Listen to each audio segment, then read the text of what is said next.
ਅਨੰਦਪੁਰ ਸਾਹਿਬ ਦਾ ਮਤਾ ਅਕਾਲੀ ਦਲ ਦੇ ਇਤਿਹਾਸ ਦੇ ਵਿੱਚ ਇੱਕ ਬਹੁਤ ਹੀ ਕੰਪਰੀਹੈਂਸਿਵ ਐਂਡ ਬਹੁਤ ਹੀ ਸਪਸ਼ਟ ਡਾਕੂਮੈਂਟ ਹੈ, ਜਿਹਦੇ ਵਿੱਚ ਆਪਣੀਆਂ ਮੰਗਾਂ ਤੋਂ ਇਲਾਵਾ ਅਕਾਲੀ ਦਲ ਹੈ ਕੀ ਆ, ਅਕਾਲੀ ਦਲ ਦੇ ਕੰਮ ਕੀ ਹੋਣਗੇ, ਕੀ ਉਹਦੀ ਆਈਡੀਓਲੋਜੀ ਹੋਏਗੀ, ਕਿਹੜੇ ਉਹਦੇ ਸਿਧਾਂਤ ਹੋਣਗੇ, ਉਹਨਾਂ ਚੀਜ਼ਾਂ ਨੂੰ ਬਹੁਤ ਕਲੀਅਰਲੀ ਡਿਫਾਈਨ ਕੀਤਾ ਗਿਆ ਅਨੰਦਪੁਰ ਸਾਹਿਬ ਮਤੇ ਦੇ ਵਿੱਚ। ਅਨੰਦਪੁਰ ਸਾਹਿਬ ਰੈਜ਼ੋਲੂਸ਼ਨ ਨੂੰ ਕਈ ਇਤਿਹਾਸਕਾਰ ਮੈਗਨਾ ਕਾਰਟਾ ਆਫ 6 ਦੇ ਨਾਮ ਤੋਂ ਵੀ ਬੁਲਾਉਂਦੇ ਨੇ। ਮੈਗਨਾ ਕਾਰਟਾ ਸ਼ਬਦ ਉਸ ਡਾਕੂਮੈਂਟ ਲਈ ਵਰਤਿਆ ਜਾਂਦਾ ਜਿਹੜਾ ਡਾਕੂਮੈਂਟ ਬਹੁਤ ਪੁਰਾਣੇ ਇਤਿਹਾਸ ਦੇ ਵਿੱਚ ਜਿਸ ਡਾਕੂਮੈਂਟ ਨੇ ਇਹ ਤੈਅ ਕੀਤਾ ਸੀ ਕਿ ਕਾਨੂੰਨ ਤੋਂ ਉੱਪਰ ਨਾ ਰਾਜਾ ਆ ਤੇ ਨਾ ਹੀ ਰਾਜੇ ਦੀ ਸਰਕਾਰ ਆ, ਮਤਲਬ ਕਿ ਕਾਨੂੰਨ ਸਭ ਤੋਂ ਉੱਪਰ ਹੈ। ਐਡੀ ਵੱਡੀ ਅਹਿਮੀਅਤ ਅਨੰਦਪੁਰ ਸਾਹਿਬ ਰੈਜ਼ੋਲੂਸ਼ਨ ਨੂੰ ਦਿੱਤੀ ਗਈ ਹੈ। ਪੰਜਾਬ ਦੇ ਵਿੱਚ ਜਿਵੇਂ ਅੱਜ ਕੱਲ੍ਹ ਦਾ ਮਾਹੌਲ ਚੱਲ ਰਿਹਾ ਹੈ ਤਾਂ ਬਹੁਤ ਜਲਦੀ ਆਪਾਂ ਦੇਖਦੇ ਹਾਂ ਕਿ ਇਹੋ ਜਿਹੀਆਂ ਗੱਲਾਂ ਸਟਾਰਟ ਹੋ ਜਾਂਦੀਆਂ ਨੇ ਕਿ 70ਵਾਂ 80ਵਾਂ ਔਰ 90ਵੇਂ ਦਾ ਜਿਹੜਾ ਦਹਾਕਾ ਆ, ਉਹ ਜਿਹੜਾ ਦੌਰ ਹੈ ਉਹਨੂੰ ਵਾਪਸ ਲਿਆਉਣ ਦੀਆਂ ਕੋਸ਼ਿਸ਼ਾਂ ਹੋ ਰਹੀਆਂ ਨੇ। ਸੋ ਅਸਲ ਦੇ ਵਿੱਚ ਅੱਜ ਦੀ ਇਸ ਵੀਡੀਓ ਤੋਂ ਮੈਂ ਇੱਕ ਸੀਰੀਜ਼ ਸ਼ੁਰੂ ਕਰਨ ਦੀ ਕੋਸ਼ਿਸ਼ ਦੇ ਵਿੱਚ ਹਾਂ ਕਿ 70ਵੇਂ ਦੇ ਦੌਰ ਦੇ ਵਿੱਚ, 80ਵੇਂ ਦੇ ਦਹਾਕੇ ਔਰ 90ਵੇਂ ਦੇ ਦਹਾਕੇ ਦੇ ਵਿੱਚ ਅਸਲ ਦੇ ਵਿੱਚ ਪੰਜਾਬ 'ਚ ਵਾਪਰਿਆ ਕੀ ਸੀ। ਮੈਂ ਨੌਜਵਾਨ ਪੀੜ੍ਹੀ ਦੇ ਲਈ ਉਹ ਜੋ ਪਿਛਲੀਆਂ ਵਾਪਰੀਆਂ ਚੀਜ਼ਾਂ ਨੇ ਉਹਨਾਂ ਨੂੰ ਅੱਗੇ ਇੱਕ ਸੀਰੀਜ਼ ਕਈ ਵੀਡੀਓਜ਼ ਦੇ ਰੂਪ ਦੇ ਵਿੱਚ ਅੱਗੇ ਲੈ ਕੇ ਆਉਣ ਦੀ ਕੋਸ਼ਿਸ਼ ਦੇ ਵਿੱਚ ਇਹ ਵੀਡੀਓ ਬਣਾ ਰਹੀ ਹਾਂ। ਔਰ ਅੱਜ ਦੀ ਵੀਡੀਓ ਬੇਸਿਕਲੀ ਇੱਕ ਉਸ ਸਵਾਲ ਦੇ ਵਿੱਚੋਂ ਨਿਕਲਦੀ ਹੈ ਜਿਹੜਾ ਸਵਾਲ ਇਹ ਹੈ ਕਿ ਅਨੰਦਪੁਰ ਸਾਹਿਬ ਦਾ ਮਤਾ ਧਰਮ ਯੁੱਧ ਮੋਰਚਾ ਕਿਉਂ ਬਣਿਆ। ਇਹ ਮੇਰੀ ਪਹਿਲੀ ਵੀਡੀਓ ਸੀਰੀਜ਼ ਹੋਏਗੀ ਜਿਹਦੇ ਵਿੱਚ ਸਿਰਫ ਇਸੇ ਸਵਾਲ ਦਾ ਜਵਾਬ ਲੱਭਣ ਦੀ ਕੋਸ਼ਿਸ਼ ਕਰਾਂਗੇ ਕਿ ਅਨੰਦਪੁਰ ਸਾਹਿਬ ਦਾ ਮਤਾ ਧਰਮ ਯੁੱਧ ਮੋਰਚੇ 'ਚ ਕਿਵੇਂ ਤਬਦੀਲ ਹੁੰਦਾ ਔਰ ਉਸ ਤੋਂ ਬਾਅਦ ਉਹ ਧਰਮ ਯੁੱਧ ਮੋਰਚਾ ਆਪਰੇਸ਼ਨ ਬਲੂ ਸਟਾਰ ਦੇ ਵਿੱਚ ਬਦਲਦਾ ਹੈ, ਉੱਥੇ ਜਾ ਕੇ ਖਤਮ ਹੁੰਦਾ ਹੈ। ਅਨੰਦਪੁਰ ਸਾਹਿਬ ਦਾ ਮਤਾ ਅਕਾਲੀ ਦਲ ਨੂੰ ਕਿਉਂ ਲੈ ਕੇ ਆਉਣਾ ਪਿਆ, ਇਸ ਚੀਜ਼ ਨੂੰ ਬਹੁਤ ਸਮਝਣਾ ਜ਼ਰੂਰੀ ਹੈ। ਔਰ ਅੱਜ ਦੀ ਵੀਡੀਓ ਦੇ ਵਿੱਚ ਸਿਰਫ ਆਪਾਂ ਇਸੇ ਚੀਜ਼ ਤੇ ਫੋਕਸ ਕਰਾਂਗੇ ਕਿ ਅਨੰਦਪੁਰ ਸਾਹਿਬ ਦਾ ਮਤਾ ਅਕਾਲੀ ਦਲ ਕਿਉਂ ਲੈ ਕੇ ਆਇਆ। ਇਸ ਚੈਨਲ ਦੇ ਉੱਤੇ ਪੰਜਾਬੀ ਸੂਬਾ ਮੂਵਮੈਂਟ ਤੱਕ ਦੀਆਂ ਵੀਡੀਓਜ਼ ਅਵੇਲੇਬਲ ਆ ਜਿੱਥੇ ਤੁਸੀਂ ਅੰਡਰਸਟੈਂਡ ਕਰ ਸਕਦੇ ਹੋ ਕਿ ਪੰਜਾਬੀ ਸੂਬਾ ਮੂਵਮੈਂਟ 'ਚ ਅਕਾਲੀ ਦਲ ਦਾ ਸਟਰਗਲ ਕੀ ਸੀ। ਸੋ ਬੇਸਿਕਲੀ ਹੁਣ 1966 ਤੋਂ ਬਾਅਦ ਪੰਜਾਬੀ ਸੂਬਾ ਬਣਨ ਤੋਂ ਬਾਅਦ ਉਸ ਤੋਂ ਬਾਅਦ ਦੇ ਜਿਹੜੇ ਸਰਕਮਸਟੈਂਸਿਸ ਆ ਉਹਨਾਂ ਨੂੰ ਸਮਝਣ ਦੀ ਕੋਸ਼ਿਸ਼ ਹੈ। ਜਦੋਂ ਆਪਾਂ 1966 ਦੇ ਵਿੱਚ ਪੰਜਾਬੀ ਸੂਬਾ ਬਣ ਜਾਂਦਾ ਔਰ ਉਸ ਤੋਂ ਬਾਅਦ ਦੇ ਆਪਾਂ ਪੋਲੀਟੀਕਲ ਹਾਲਾਤਾਂ ਨੂੰ ਦੇਖਦੇ ਹਾਂ ਤਾਂ ਉਸ ਤੋਂ ਇੱਕ ਚੀਜ਼ ਸਮਝ ਆਉਂਦੀ ਹੈ ਕਿ ਜਿਹੜੀ ਅਕਾਲੀ ਦਲ ਹੈ ਉਹਦੇ ਵਿੱਚ ਰਾਜਨੀਤਿਕ ਸਥਿਰਤਾ ਨਹੀਂ ਆਈ ਸੀ। ਉਹ ਇੱਕ ਆਪਣੇ ਆਪ ਨੂੰ ਸਟਰੋਂਗ ਪਾਰਟੀ ਦੇ ਰੂਪ ਦੇ ਵਿੱਚ ਸਥਾਪਿਤ ਨਹੀਂ ਸੀ ਕਰ ਪਾ ਰਿਹਾ।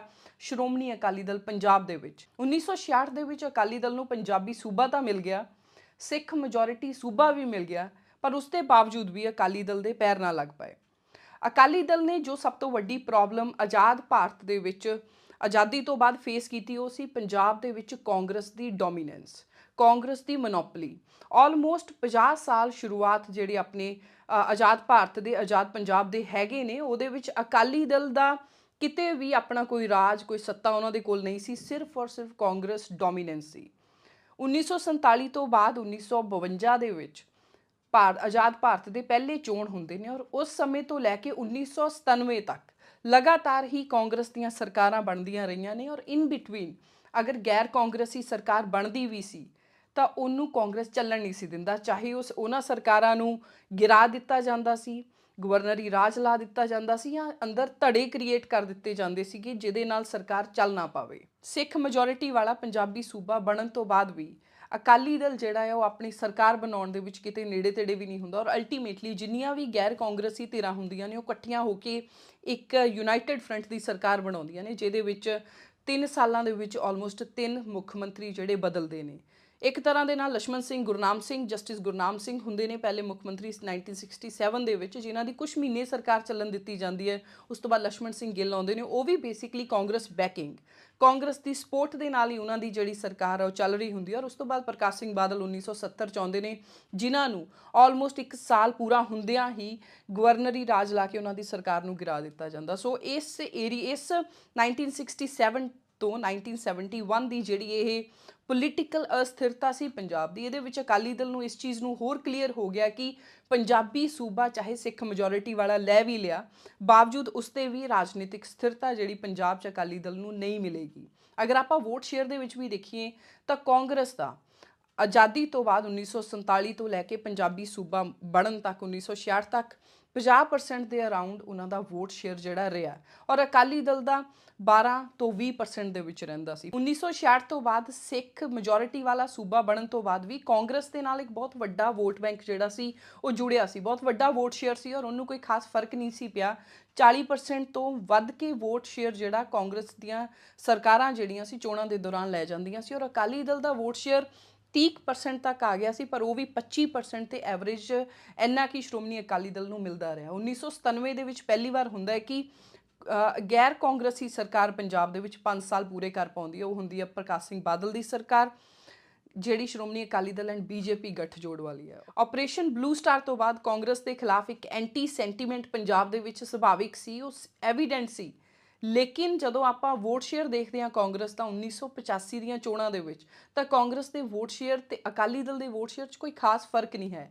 ਕਾਂਗਰਸ ਫਿਰ ਵੀ 37.9% ਵੋਟ ਸ਼ੇਅਰ ਲੈ ਜਾਂਦਾ ਔਰ ਅਕਾਲੀ ਦਲ 38%, ਮਤਲਬ ਕਿ 0.1% ਹੀ ਵੱਧ ਵੋਟ ਜਿਹੜੀ ਆ ਉਹ ਅਕਾਲੀ ਦਲ ਨੂੰ ਮਿਲਦੀ ਹੈ, ਔਰ ਕਾਂਗਰਸ ਫਿਰ ਵੀ ਲਗਭਗ 40% ਦੇ ਕਰੀਬ ਆਪਣਾ ਵੋਟ ਸ਼ੇਅਰ ਮੇਨਟੇਨ ਕਰਨ 'ਚ ਕਾਮਯਾਬ ਰਹਿੰਦਾ। ਮਤਲਬ ਕਿ ਇੰਨੀ ਇੱਕ ਤਰ੍ਹਾਂ ਦੇ ਨਾਲ ਵੋਟਿੰਗ ਪਰਸੈਂਟੇਜ ਆ, ਵੋਟ ਸ਼ੇਅਰ ਆ ਜਿਹੜਾ ਕਾਂਗਰਸ ਨੂੰ ਜਾਂਦਾ ਰਿਹਾ ਆ। 2022 ਦੇ ਵਿੱਚ ਅਗਰ ਆਪਾਂ ਦੇਖਦੇ ਹਾਂ ਤਾਂ ਕਾਂਗਰਸ ਦਾ 22% ਦੇ ਕਰੀਬ ਜਿਹੜਾ ਵੋਟ ਸ਼ੇਅਰ ਹੈਗਾ ਹੈ, ਔਰ ਅਕਾਲੀ ਦਲ ਦਾ 17-18% ਦੇ ਵਿੱਚ ਹੈਗਾ।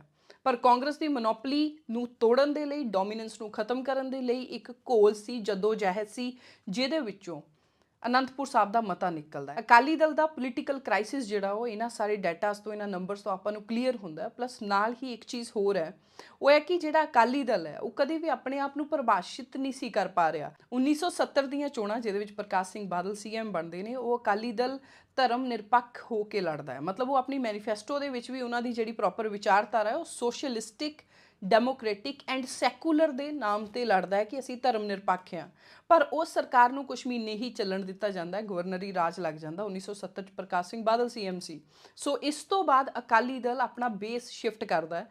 ਉਹ ਇੱਕ ਆਪਣੀ ਧਰਮ ਨਿਰਪੱਖਤਾ ਵਾਲੀ ਨੂੰ ਆਪਣੀ ਜਿਹੜੀ ਅਪਰੋਚ ਸੀ ਉਹਨੂੰ ਪਿੱਛੇ ਰੱਖ ਕੇ ਇੱਕ ਬਿਲਕੁਲ ਕੱਟੜ ਸਿੱਖਾਂ ਦੀ ਅਪਰੋਚ ਦੇ ਵਿੱਚ ਆ ਕੇ ਸਿੱਖ ਆਈਡੈਂਟੀਟੀ ਦੀ ਪੋਲਿਟਿਕਸ ਕਰਨ ਦੇ ਲਈ ਇੱਕ ਆਪਣਾ ਜਿਹੜਾ ਪੂਰਾ ਬੇਸ ਆ ਉਹ ਸ਼ਿਫਟ ਕਰਦਾ, ਔਰ ਉਹਦੇ ਵਿੱਚੋਂ ਅਨੰਦਪੁਰ ਸਾਹਿਬ ਦਾ ਜਿਹੜਾ ਮਤਾ ਆ ਉਹ ਜਨਮ ਲੈਂਦਾ। 1971-72 ਦੇ ਵਿੱਚ ਹੀ ਸੁਰਜੀਤ ਸਿੰਘ ਬਰਨਾਲਾ ਇੱਕ ਪੂਰੀ ਅਦਾ ਕਮੇਟੀ ਬਣਾਈ ਜਾਂਦੀ ਹੈ, ਕਪੂਰ ਸਿੰਘ ਵੱਲੋਂ ਡਰਾਫਟ ਕੀਤਾ ਜਾਂਦਾ, ਅਨੰਦਪੁਰ ਸਾਹਿਬ ਦਾ ਮਤਾ ਆਉਂਦਾ ਹੈ। ਪਰ ਨਾਲ ਹੀ ਦੋ ਘਟਨਾਵਾਂ ਹੋਰ ਨੇ ਜਿਹੜੀਆਂ 1970ਵੇਂ ਦੇ ਅਰਾਊਂਡ ਹੀ ਵਾਪਰੀਆਂ ਨੇ, ਜਿਵੇਂ ਕਿ ਨਕਸਲਵਾੜੀ ਲਹਿਰ। ਨਕਸਲ ਲਹਿਰ ਜਿਹੜੀ ਸੀ ਪੰਜਾਬ ਦੇ ਵਿੱਚ, ਚਾਹੇ ਪੰਜਾਬ ਸਟੂਡੈਂਟ ਯੂਨੀਅਨ ਦੀ ਫਾਰਮ ਦੇ ਵਿੱਚ ਸਟੂਡੈਂਟਸ ਤੱਕ ਹੀ ਲਿਮਿਟਡ ਰਹੀ ਆ, ਪਰ ਉਹ ਇੱਕ ਹਥਿਆਰਬੰਦ ਲਹਿਰ ਸੀ, ਔਰ ਜਿਹਦੇ ਵਿੱਚ ਪੰਜਾਬ ਦੇ ਬਹੁਤ ਸਿੱਖ ਨੌਜਵਾਨ ਜਿਹੜੇ ਸੀ ਉਹ ਸ਼ਾਮਿਲ ਸੀ। ਪੰਜਾਬ ਦਾ ਦਲਿਤ ਤਬਕਾ ਔਰ ਜਿਹੜੀ ਛੋਟੀ ਕਿਸਾਨੀ ਸੀ, ਜਿਹੜੇ ਹੈਪਨਸ ਟੂ ਵੀ ਜਿਹੜੇ ਸਿੱਖ ਕਿਸਾਨ ਸੀ ਛੋਟੀ ਜ਼ਮੀਨ ਵਾਲੇ, ਉਹ ਵੀ ਇਸ ਲਹਿਰ ਦੇ ਵਿੱਚ, ਜੋ ਹਥਿਆਰਬੰਦ ਲਹਿਰ ਸੀ, ਇਹਦੇ ਵਿੱਚ ਆਪਣਾ ਕਿਸੇ ਵੀ ਤਰ੍ਹਾਂ ਯੋਗਦਾਨ ਜਿਹੜਾ ਪਾ ਰਹੇ ਸੀ। 1970 ਦੇ ਵਿੱਚ ਪ੍ਰਕਾਸ਼ ਸਿੰਘ ਬਾਦਲ ਦੀ ਸਰਕਾਰ ਵੇਲੇ ਆਪਾਂ ਪੜ੍ਹਦੇ ਹਾਂ ਕੁਝ ਇਨਕਾਊਂਟਰ ਹੋਏ, ਜਿਵੇਂ ਬਾਬਾ ਬੂਜਾ ਸਿੰਘ ਦਾ, ਔਰ ਉਹ ਐਟਰੋਸਿਟੀਜ਼ ਜਿਹਦੀ ਆਪਾਂ ਗੱਲ ਸਿੱਖ ਮਿਲੀਟੈਂਸੀ ਦੇ ਦੌਰ ਦੇ ਵਿੱਚ ਵੀ ਕਰਦੇ ਹਾਂ ਕਿ ਪੁਲਿਸ ਨੇ ਜ਼ਬਰਦਸਤੀ ਲੋਕਾਂ ਨੂੰ ਝੂਠੇ ਫੇਕ ਇਨਕਾਊਂਟਰਾਂ ਦੇ ਵਿੱਚ ਮਾਰਿਆ, ਫੋਰਸਡ ਡਿਸਅਪੀਅਰੈਂਸਿਸ ਕੀਤੀਆਂ, ਟੌਰਚਰ ਕੀਤਾ। ਉਹ ਸੇਮ ਨੀਤੀ ਪੁਲਿਸ ਨੇ ਨਕਸਲਵਾੜੀ ਲਹਿਰ ਦੇ ਐਕਟਿਵਿਸਟਾਂ ਨੂੰ ਵੀ ਖਤਮ ਕਰਨ ਦੇ ਲਈ, ਉਸ ਲਹਿਰ ਨੂੰ ਦਬਾਉਣ ਦੇ ਲਈ ਵਰਤੀ ਸੀ। ਪਰ ਉਹ ਜਿਹੜੀ ਲਹਿਰ ਸੀ, ਨਕਸਲ ਲਹਿਰ, ਜਿਹੜੀ ਹਥਿਆਰਬੰਦ ਲਹਿਰ ਸੀ ਔਰ ਜਿਹਦੇ ਵਿੱਚ ਸਿੱਖ ਨੌਜਵਾਨ ਵੀ ਬਹੁਤ ਸੀ, ਉਹਦੇ ਵਿੱਚੋਂ ਬਹੁਤ ਇੱਦਾਂ ਦੇ ਨਕਸਲ ਐਕਟਿਵਿਸਟ ਸੀਗੇ ਜਿਹੜੇ ਇੱਕ ਤਰ੍ਹਾਂ ਦੇ ਨਾਲ ਬਾਅਦ ਵਿੱਚ ਸਿੱਖ ਐਕਟਿਵਿਜ਼ਮ ਦੇ ਵਿੱਚ ਆਉਂਦੇ ਨੇ। ਨਕਸਲ ਲਹਿਰ 1970 ਦੇ ਵਿੱਚ ਆਲਮੋਸਟ ਪੰਜਾਬ ਦੇ ਵਿੱਚ ਖਤਮ ਕਰ ਦਿੱਤੀ ਗਈ ਸੀ, ਔਰ ਉਸ ਤੋਂ 7-8 ਸਾਲਾਂ ਬਾਅਦ ਫਿਰ ਇੱਕ ਸੰਤ ਪਿੰਡਰਾਲਿਆਂ ਦੇ ਅਧੀਨ ਇੱਕ ਹੋਰ ਆਰਮਡ ਸਟਰਗਲ ਜਿਹੜੀ ਸ਼ੁਰੂ ਹੁੰਦੀ ਹੈ, ਜਿਹਦੇ ਵਿੱਚ ਉਹ ਨਕਸਲ ਲਹਿਰ ਦੇ ਸਿੱਖ ਐਕਟਿਵਿਸਟ ਜਿਹੜੇ ਆ ਉਹ ਜੰਪ ਕਰਦੇ ਨੇ। ਜਿਵੇਂ ਕਿ ਫੋਰ ਐਗਜ਼ਾਮਪਲ ਨਛੱਤਰ ਸਿੰਘ ਰੋਡੇ ਕੋ ਨਾਮ ਪੜ੍ਹਦੇ ਹੋਏ ਆਉਂਦਾ ਹੈ, ਜਿਨ੍ਹਾਂ ਨੇ ਲਾਲਾ ਜਗਤ ਨਾਰਾਇਣ, ਉਹਨਾਂ ਦੀ ਹੱਤਿਆ ਕੀਤੀ ਸੀ, ਜੋ ਇੱਕ ਅਖਬਾਰ ਦੇ ਐਡੀਟਰ ਸੀ, ਹਿੰਦੀ ਅਖਬਾਰ ਦੇ। ਉਹਨਾਂ ਦੀ ਹੱਤਿਆ, ਮਰਡਰ ਕੀਤਾ ਸੀਗਾ ਨਛੱਤਰ ਸਿੰਘ ਰੋਡੇ ਨੇ। ਉਹ ਨਛੱਤਰ ਸਿੰਘ ਰੋਡੇ ਪਹਿਲਾਂ ਨਕਸਲ ਲਹਿਰ ਦੇ ਵਿੱਚ ਸੀ, ਉਹ ਬਾਅਦ ਵਿੱਚ 7-8 ਸਾਲਾਂ ਬਾਅਦ ਉਹਨਾਂ ਨੂੰ ਸੰਤ ਪਿੰਡਰਾਲਿਆਂ ਦੀ ਉਸ ਲਹਿਰ ਦੇ ਵਿੱਚ ਆ ਕੇ ਉਹਨਾਂ ਦਾ ਇਹ ਜਿਹੜਾ ਕੰਮ ਆ ਉਹ ਆਪਣੇ ਸਾਹਮਣੇ ਆ। ਇਸ ਤੋਂ ਇਲਾਵਾ ਹੋਰ ਬਹੁਤ ਹਿਸਟੋਰੀਅਨ ਨੇ, ਬਹੁਤ ਪੱਤਰਕਾਰ ਨੇ, ਬਹੁਤ ਇੱਦਾਂ ਦੇ ਹੋਰ ਵੀ ਲੋਕ ਹੈਗੇ, ਜਿਵੇਂ ਕਿ ਜਸਵੰਤ ਸਿੰਘ ਖਾਲੜਾ ਵੀ ਇੱਕ ਐਗਜ਼ਾਮਪਲ। 1971 ਦੇ ਵਿੱਚ ਹੀ ਦਿੱਲੀ ਦੇ ਗੁਰਦੁਆਰਾ ਦੇ ਅਰਾਊਂਡ ਜਿਹੜੀਆਂ ਸ਼ਰਾਈਨ ਸੀਗੀਆਂ, ਜਿਹੜੀਆਂ ਸਰਾਂ ਬਣੀਆਂ ਹੋਈਆਂ ਸੀ, ਉਹਨਾਂ ਦੇ ਉੱਤੇ ਇੱਕ ਤਰ੍ਹਾਂ ਦੇ ਨਾਲ ਦਿੱਲੀ ਦੀ ਸਰਕਾਰ ਆਰਡੀਨੈਂਸ ਪਾ ਕੇ ਉਹਨਾਂ ਨੂੰ ਆਪਣੇ ਕੰਟਰੋਲ ਦੇ ਵਿੱਚ ਲੈ ਕੇ ਆਉਣ ਦੇ ਲਈ ਇੱਕ ਆਪਣੀ ਯੋਜਨਾ ਬਣਾਉਂਦੀ ਹੈ। ਔਰ ਉਸ ਆਰਡੀਨੈਂਸ ਤੋਂ ਬਾਅਦ ਅਕਾਲੀ ਦਲ ਇੱਕ ਸਟਰਗਲ ਕਰਦਾ, ਤਾਂ ਅਕਾਲੀ ਦਲ ਇਸ ਚੀਜ਼ ਨੂੰ ਪ੍ਰੈਜ਼ੈਂਟ ਇਸ ਢੰਗ ਦੇ ਨਾਲ ਕਰਦਾ ਹੈ ਕਿ ਜੋ ਸਰਕਾਰ ਹੈ ਕੇਂਦਰ ਦੀ, ਉਹ ਗੁਰਦੁਆਰਿਆਂ ਤੇ ਕਬਜ਼ਾ ਕਰਨਾ ਚਾਹੁੰਦੀ ਹੈ। ਸੋ ਉਹਦੇ ਲਈ ਕਾਫੀ ਲੰਬਾ ਇੱਕ 100-150 ਦਿਨ ਦਾ ਇੱਕ ਸਟਰਗਲ ਕਰਦੇ ਹਨ। ਉਸ ਤੋਂ ਬਾਅਦ ਫਿਰ ਦਿੱਲੀ ਗੁਰਦੁਆਰਾ ਮੈਨੇਜਮੈਂਟ ਕਮੇਟੀ ਦਾ ਪੂਰਾ ਜਿਹੜਾ ਐਕਟ ਹੈ ਉਹਨੂੰ ਬਣਾਉਣ ਦੇ ਵਿੱਚ ਕਾਮਯਾਬ ਹੋ ਜਾਂਦੇ ਆ। ਨਾਲ ਹੀ 1970 ਦਾ ਉਹ ਵੀ ਦੌਰ ਸੀ ਜਦੋਂ ਜਗਜੀਤ ਸਿੰਘ ਚੌਹਾਨ ਵੀ ਆਪਣੀ ਖਾਲਿਸਤਾਨ ਦੀ ਪਰਿਭਾਸ਼ਾ ਲੈ ਕੇ ਆਏ ਔਰ ਉਹਨਾਂ ਨੇ ਆਪਣਾ ਜਗਜੀਤ ਸਿੰਘ ਚੌਹਾਨ ਕੌਣ ਸੀ? ਉਹ ਪੰਜਾਬ ਦੇ ਵਿੱਚ 1967 ਤੋਂ 69 ਦੇ ਵਿੱਚ ਵੱਡੇ ਅਹੁਦਿਆਂ ਤੇ ਰਹੇ ਸੀ। ਪੰਜਾਬ ਅਸੈਂਬਲੀ ਦੇ ਵਿੱਚ ਡਿਪਟੀ ਸਪੀਕਰ ਵੀ ਰਹੇ ਸੀ ਔਰ ਫਾਈਨੈਂਸ ਮਿਨਿਸਟਰ ਵੀ ਰਹੇ ਸੀ ਲక్ష్మణ ਸਿੰਘ ਗਿੱਲ ਦੀ ਸਰਕਾਰ ਦੇ ਵਿੱਚ। ਪਰ ਜਦੋਂ ਇਲੈਕਸ਼ਨ ਹਾਰ ਜਾਂਦੇ ਨੇ ਉਸ ਤੋਂ ਬਾਅਦ ਆਪਣਾ ਇੱਕ ਖਾਲਿਸਤਾਨ ਦਾ ਉਹਨਾਂ ਦਾ ਨੈਰੇਟਿਵ ਜਿਹੜਾ ਉਹ ਚੱਲਣ ਲੱਗ ਜਾਂਦਾ ਔਰ ਉਹਦੇ ਵਿੱਚ ਉਹ ਪੂਰੀ ਆਪਣੀ ਕਰੰਸੀ ਐਂਡ ਪਾਸਪੋਰਟ ਵੀ ਬਣਾਉਂਦੇ ਨੇ। ਉਹਦੇ ਲਈ ਇੱਕ ਅਲੱਗ ਵੀਡੀਓ ਮੈਂ ਪ੍ਰੋਪਰ ਬਣਾਵਾਂਗੀ।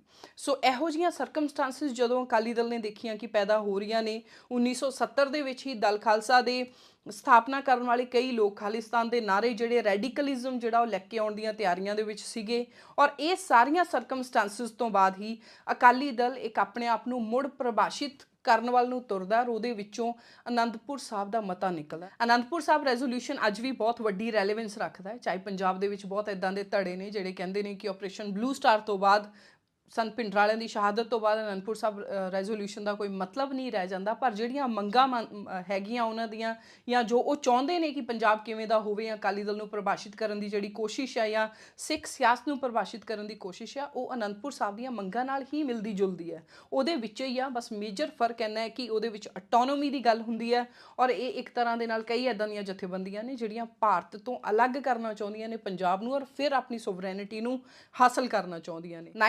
1973 ਦੇ ਵਿੱਚ ਸਰਦਾਰ ਕਪੂਰ ਸਿੰਘ ਵੱਲੋਂ ਲਿਖਿਆ ਹੋਇਆ ਡਰਾਫਟ ਕੀਤਾ ਹੋਇਆ ਪਹਿਲਾ ਵਰਜ਼ਨ ਜਿਹੜਾ ਅਨੰਦਪੁਰ ਸਾਹਿਬ ਦਾ ਉਹ ਸਾਹਮਣੇ ਆਉਂਦਾ ਹੈ। ਪਰ ਉਸ ਤੋਂ ਬਾਅਦ ਅਕਾਲੀ ਦਲ ਹੀ ਅਗਲੇ 3-4 ਸਾਲਾਂ ਦੇ ਲਈ ਇਸ ਮਤੇ ਨੂੰ ਵਿਸਾਰ ਦਿੰਦੀ ਹੈ। ਉਸ ਤੋਂ ਬਾਅਦ 1978 ਦੇ ਵਿੱਚ ਆਪਣੀ ਜਨਰਲ ਕਨਵੈਨਸ਼ਨ ਦੇ ਵਿੱਚ ਲੁਧਿਆਣਾ ਕਨਵੈਨਸ਼ਨ ਦੇ ਵਿੱਚ ਸ਼੍ਰੋਮਣੀ ਅਕਾਲੀ ਦਲ ਇਸ ਅਨੰਦਪੁਰ ਸਾਹਿਬ ਰੈਜ਼ੋਲੂਸ਼ਨ ਨੂੰ ਅਡਾਪਟ ਕਰ। ਸੋ ਅਕਾਲੀ ਦਲ ਜਦੋਂ 1978 ਦੇ ਵਿੱਚ ਅਨੰਦਪੁਰ ਸਾਹਿਬ ਦਾ ਮਤਾ ਆਪਣੀ ਜਨਰਲ ਕਨਵੈਨਸ਼ਨ 'ਚ ਪਾਸ ਵੀ ਕਰਦਾ ਹੈ, ਉਸ ਸਮੇਂ ਅਕਾਲੀ ਦਲ ਦੀ ਸਰਕਾਰ ਵੀ ਪੰਜਾਬ ਦੇ ਵਿੱਚ ਹੁੰਦੀ ਹੈ, ਸੈਂਟਰ ਦੇ ਵਿੱਚ ਵੀ ਜਨਤਾ ਪਾਰਟੀ ਦੀ ਸਰਕਾਰ ਹੁੰਦੀ ਹੈ ਜੋ ਅਕਾਲੀ ਦਲ ਦੀ ਭਾਈਵਾਲ ਸੀ। ਉਸ ਦੇ ਬਾਵਜੂਦ ਵੀ ਅਨੰਦਪੁਰ ਸਾਹਿਬ ਦੇ ਮਤੇ ਨੂੰ ਇੰਪਲੀਮੈਂਟ ਕਰਵਾਉਣ ਦੇ ਲਈ ਅਕਾਲੀ ਦਲ ਦਾ ਕੋਈ ਵੀ ਖਾਸ ਇੱਕ ਤਰ੍ਹਾਂ ਦੇ ਨਾਲ ਐਫਰਟ ਜਿਹੜੀਆਂ ਉਹ ਕਿਤੇ ਵੀ ਸਾਨੂੰ ਇਤਿਹਾਸ ਦੇ ਵਿੱਚ ਪੜ੍ਹਦੇ ਹੋਏ ਨਹੀਂ ਮਿਲਦੀਆਂ ਹੈਗੀਆਂ। ਨਾਲ ਹੀ 1978 ਦਾ ਇਹ ਜਿਹੜਾ ਮਤਾ ਸ਼੍ਰੋਮਣੀ ਅਕਾਲੀ ਦਲ ਨੇ ਆਪਣੀ ਕਨਵੈਨਸ਼ਨ ਦੇ ਵਿੱਚ ਅਡਾਪਟ ਕੀਤਾ ਸੀ, ਇਹਦੇ ਵਿੱਚ ਕਈ ਸ਼ਬਦਾਂ ਨੂੰ ਐਡਿਟ ਕਰ ਦਿੱਤਾ ਗਿਆ ਸੀ, ਕਈ ਸ਼ਬਦ ਬਦਲ ਦਿੱਤੇ ਗਏ ਸੀ, ਜਿਵੇਂ ਕਿ ਸਿੱਖ ਕੱਟ ਦਿੱਤਾ ਗਿਆ ਸੀ। ਇੱਦਾਂ ਦੀ ਹੋਰ ਕਈ ਸਟੇਟਮੈਂਟ ਆ ਜਿਨ੍ਹਾਂ ਨੂੰ ਐਡਿਟ ਕਰਕੇ ਹੀ ਆਪਣੇ ਹਿਸਾਬ ਦੇ ਨਾਲ ਜੋ ਉਸ ਸਮੇਂ ਦੀ ਜ਼ਰੂਰਤ ਸੀ ਅਕਾਲੀ ਦਲ ਦੀ ਉਸ ਹਿਸਾਬ ਦੇ ਨਾਲ ਉਹਨਾਂ ਨੇ ਅਡਾਪਟ ਕੀਤਾ। ਅਨੰਦਪੁਰ ਸਾਹਿਬ ਮਤੇ ਦੇ 3 ਅਲੱਗ-ਅਲੱਗ ਵਰਜ਼ਨ ਜਿਹੜੇ ਆ ਉਹ ਅਵੇਲੇਬਲ ਹੈ ਔਰ ਜਿਹੜਾ ਸੰਤ ਜਰਨੈਲ ਸਿੰਘ ਭਿੰਡਰਾਂਵਾਲੇ ਆ ਅਨੰਦਪੁਰ ਸਾਹਿਬ ਦੇ ਮਤੇ ਦੀ ਹੀ ਇੰਪਲੀਮੈਂਟੇਸ਼ਨ ਕਰਾਉਣ ਦੇ ਲਈ ਉਹ ਧਰਮਯੁੱਧ ਮੋਰਚਾ ਐਂਡ ਤੱਕ ਉਹ ਉਸੇ ਤੇ ਹੀ ਅੜੇ ਰਹਿੰਦੇ ਨੇ ਕਿ ਅਨੰਦਪੁਰ ਸਾਹਿਬ ਮਤਾ ਜਿਹੜਾ ਇਹਨੂੰ ਇੰਪਲੀਮੈਂਟ ਕਰਵਾਇਆ ਜਾਵੇ। ਪਰ ਜੋ ਸੰਤ ਜਰਨੈਲ ਸਿੰਘ ਭਿੰਡਰਾਂਵਾਲਿਆਂ ਵਾਲਾ ਅਨੰਦਪੁਰ ਸਾਹਿਬ ਦਾ ਮਤਾ ਸੀ ਉਹ 1973 ਵਾਲੇ ਨੂੰ ਹੀ ਫਾਈਨਲ ਮੰਨਦੇ ਸੀ, ਉਹਦੀ ਹੀ ਇੰਪਲੀਮੈਂਟੇਸ਼ਨ ਕਰਵਾਉਣਾ ਚਾਹੁੰਦੇ ਸੀ ਜਿਹਦੇ ਵਿੱਚ ਸਿੱਖ ਸ਼ਬਦ ਸੀ ਔਰ ਸਾਰੀਆਂ ਚੀਜ਼ਾਂ ਸੀ। ਈਵਨ 2 ਮੰਗਾਂ ਜੋ ਅਕਾਲੀ ਦਲ ਨੇ ਅਡਾਪਟ ਕੀਤਾ ਸੀ ਔਰ ਜੋ ਸੰਤ ਜਰਨੈਲ ਸਿੰਘ ਭਿੰਡਰਾਂਵਾਲਿਆਂ ਦਾ ਜੋ ਮੰਗ ਸੀਗੀ ਕਿ ਉਹ ਵਾਲਾ ਅਨੰਦਪੁਰ ਸਾਹਿਬ ਦਾ ਮਤਾ ਲਾਗੂ ਕਰਾਇਆ ਜਾਵੇ, ਉਹਦੇ 'ਚ 2 ਡਿਫਰੈਂਸ ਬਹੁਤ ਪ੍ਰੋਮੀਨੈਂਟ ਆ ਜੋ ਮੈਂ ਦੱਸਣਾ ਚਾਹਾਂਗੀ ਕਿ ਪਹਿਲਾਂ ਤਾਂ ਸੰਤ ਭਿੰਡਰਾਂਵਾਲਿਆਂ ਦੇ ਜਿਹੜਾ ਵਰਜ਼ਨ ਸੀਗਾ ਅਨੰਦਪੁਰ ਸਾਹਿਬ ਮਤੇ ਦਾ ਉਹ ਚਾਹੁੰਦੇ ਸੀ ਕਿ ਸਿੱਖ ਐਜ਼ ਏ ਨੇਸ਼ਨ ਇਹਨੂੰ ਰੈਕੋਗਨਾਈਜ਼ ਕੀਤਾ ਜਾਵੇ ਭਾਰਤ ਸਰਕਾਰ ਵੱਲੋਂ ਔਰ ਦੂਸਰਾ ਸਿੱਖਾਂ ਦਾ ਆਪਣਾ ਪਰਸਨਲ ਲਾਅ ਬੋਰਡ ਜਿਹੜਾ ਬਣਾਇਆ ਜਾਵੇ। ਅਨੰਦਪੁਰ ਸਾਹਿਬ ਦਾ ਮਤਾ ਬਣਾਉਣ ਤੋਂ ਪਹਿਲਾਂ 1955, 57, 58 ਦੇ ਅਰਾਊਂਡ ਅਕਾਲੀ ਦਲ ਨੇ ਇਹ ਵੀ ਕੋਸ਼ਿਸ਼ਾਂ ਕੀਤੀਆਂ ਸੀ, ਇੱਦਾਂ ਦੇ ਵੀ ਮਤੇ ਪਾਸ ਕੀਤੇ ਕਿ ਪੰਜਾਬ ਨੂੰ ਜੰਮੂ ਕਸ਼ਮੀਰ ਦੀ ਤਰਜ਼ ਦੇ ਉੱਤੇ ਸਪੈਸ਼ਲ ਸਟੇਟਸ ਦਿੱਤਾ ਜਾਵੇ। ਸੋ ਅਨੰਦਪੁਰ ਸਾਹਿਬ ਦਾ ਮਤਾ ਕਿਹਨਾਂ ਹਾਲਾਤਾਂ ਦੇ ਵਿੱਚ ਪਾਸ ਕੀਤਾ ਜਾਂਦਾ ਅਕਾਲੀ ਦਲ ਵੱਲੋਂ, ਉਹ ਹਾਲਾਤ ਮੈਂ ਇੱਥੇ ਡਿਸਕ੍ਰਾਈਬ ਕਰਨ ਦੀ ਕੋਸ਼ਿਸ਼ ਕੀਤੀ ਆ। ਪੋਲੀਟੀਕਲ, ਸੋਸ਼ਲ ਐਂਡ ਰਿਲੀਜੀਅਸ, ਜਿੱਥੇ ਖਾਲਿਸਤਾਨ ਦੀਆਂ ਗੱਲਾਂ ਕਰਨ ਵਾਲੀਆਂ ਆਵਾਜ਼ਾਂ ਵੀ 1970 'ਚ ਉੱਠ ਪਈਆਂ ਸੀ। ਦਲ ਖਾਲਸਾ ਦੇ ਕੁਛ ਆਗੂ ਸੀ, ਦਲ ਖਾਲਸਾ ਚਾਹੇ ਬਾਅਦ ਵਿੱਚ ਬਣਦੀ ਆ ਪਰ ਜਿਨ੍ਹਾਂ ਨੇ ਦਲ ਖਾਲਸਾ ਬਣਾਈ ਉਹ ਪਹਿਲਾਂ ਹੀ 1970 ਦੇ ਵਿੱਚ ਨਾਰੇ ਲਗਾਉਂਦੇ ਸੀ ਚੰਡੀਗੜ੍ਹ ਦੇ ਵਿੱਚ। ਇਸੇ ਤਰ੍ਹਾਂ ਜਗਜੀਤ ਸਿੰਘ ਚੌਹਾਨ ਸੀ ਜਿਹੜੇ ਸਾਬਕਾ ਮਿਨਿਸਟਰ ਸੀ, ਉਹਨਾਂ ਵੱਲੋਂ ਖਾਲਿਸਤਾਨ ਦੀ ਪੂਰੀ council and currency and passport everything whatever they could have done ਉਹਨੇ ਆਪਣੀ ਕੋਸ਼ਿਸ਼ ਕੀਤੀ ਸੀ। ਨਾਲ ਹੀ ਕਾਂਗਰਸ ਦੀ ਡੋਮੀਨੈਂਸ ਜਿਹੜੀ ਸੀ ਕਿਸੇ ਵੀ ਤਰ੍ਹਾਂ ਖਤਮ ਨਹੀਂ ਸੀ ਹੋ ਰਹੀ ਔਰ ਅਕਾਲੀ ਦਲ ਆਪਣੇ ਪੈਰ ਜਿਹੜਾ ਟਿਕਾ ਨਹੀਂ ਸੀ ਪਾ ਰਿਹਾ, ਇੰਡੀਪੈਂਡੈਂਟ ਸਰਕਾਰ ਬਣਾ ਨਹੀਂ ਸੀ ਪਾ ਰਿਹਾ। This is the reason Sikh identity politics ਉਹ ਪੰਜਾਬ ਦੇ ਇੱਕ ਤਰ੍ਹਾਂ ਪ੍ਰਭਾਸ਼ਿਤ ਕਰਨ ਦੇ ਲਈ ਡਿਮਾਂਡਸ ਨੂੰ ਅਕਾਲੀ ਦਲ ਨੇ ਅਨੰਦਪੁਰ ਸਾਹਿਬ ਰੈਜ਼ੋਲੂਸ਼ਨ ਲਿਆਂਦਾ। ਪਲੱਸ ਨਾਲ ਹੀ 1966 ਦਾ ਜੋ ਪੰਜਾਬੀ ਸੂਬਾ ਬਣ ਵੀ ਗਿਆ ਉਸ ਤੋਂ ਬਾਅਦ ਵੀ ਕਈ ਮੁੱਦੇ ਇੱਦਾਂ ਦੇ ਲਟਕਦੇ ਸੀ ਜਿਹੜੇ ਪਾਣੀਆਂ ਦੇ ਮੁੱਦੇ ਸੀ, ਜਿਵੇਂ ਪੰਜਾਬੀ ਬੋਲਦੇ ਸੂਬਿਆਂ ਦੇ ਮੁੱਦੇ ਸੀ, ਉਹਨਾਂ ਸਾਰਿਆਂ ਨੂੰ ਇੱਕ ਤਰ੍ਹਾਂ ਦੇ ਨਾਲ ਕਲੱਬ ਕਰਕੇ ਇੱਕ ਬਹੁਤ ਵੱਡਾ ਪ੍ਰੋਗਰਾਮ ਅਕਾਲੀ ਦਲ ਦਾ ਸੀਗਾ। ਪਰ ਇਸ ਅਨੰਦਪੁਰ ਸਾਹਿਬ ਰੈਜ਼ੋਲੂਸ਼ਨ ਦਾ ਬਾਅਦ ਵਿੱਚ ਕੀ ਬਣਿਆ ਇਸ ਅਨੰਦਪੁਰ ਸਾਹਿਬ ਰੈਜ਼ੋਲੂਸ਼ਨ ਦੇ ਵਿੱਚ ਜੋ ਇੱਕ ਚੀਜ਼ ਬਹੁਤ ਇੰਪੋਰਟੈਂਟ ਸੀ ਉਹ ਸੀ ਕਿ ਫੈਡਰਲ ਸਟਰਕਚਰ ਦੀ ਮਜ਼ਬੂਤੀ, ਰਾਜਾਂ ਨੂੰ ਵੱਧ ਅਧਿਕਾਰ ਦੇਣ ਦੀ ਮੰਗ ਜਿਹੜੀ ਸੀ, ਔਰ ਇਹਨੂੰ ਬਾਅਦ ਵਿੱਚ ਸਰਕਾਰੀਆ ਕਮਿਸ਼ਨ ਕੋ ਭੇਜਿਆ ਜਾਂਦਾ। ਸਰਕਾਰੀਆ ਕਮਿਸ਼ਨ ਦਾ ਅੱਗੇ ਕੀ ਰਿਪੋਰਟ ਆਉਂਦੀ ਆ ਉਹਦੇ ਤੇ ਮੈਂ ਅਗਲੀ ਵੀਡੀਓ ਲੈ ਕੇ ਹਾਜ਼ਰ ਹੋਵਾਂਗੀ। ਪਰ ਜਿਹੜਾ ਮੁੱਖ ਸਵਾਲ ਹੈ ਇਸ ਜਿਹੜੀ ਪੂਰੀ ਸੀਰੀਜ਼ ਸ਼ੁਰੂ ਕਰਨ ਦਾ, ਉਹ ਸਵਾਲ ਇਹੀ ਹੈ ਕਿ ਅਨੰਦਪੁਰ ਸਾਹਿਬ ਦਾ ਮਤਾ ਕਿਉਂ ਬਣਿਆ ਧਰਮ ਯੁੱਧ ਮੋਰਚਾ, ਕਿ ਅਨੰਦਪੁਰ ਸਾਹਿਬ ਦਾ ਮਤਾ ਜੋ ਬਹੁਤ ਹੀ ਇੱਕ ਪ੍ਰੋਮੀਨੈਂਟ ਕੰਪਰੀਹੈਂਸਿਵ ਡਾਕੂਮੈਂਟ ਸੀ, ਉਹ ਆਪਰੇਸ਼ਨ ਬਲੂ ਸਟਾਰ ਤੇ ਖਤਮ ਕਿਉਂ ਹੋਇਆ। ਇਸ ਪੂਰੀ ਚੀਜ਼ ਨੂੰ ਸਮਝਾਂਗੇ ਇਸ ਪੂਰੀ ਵੀਡੀਓ ਸੀਰੀਜ਼ ਦੇ ਵਿੱਚ। ਤੁਸੀਂ ਬਣੇ ਰਹੋ ਮੇਰੇ ਨਾਲ। Thank you so much for watching.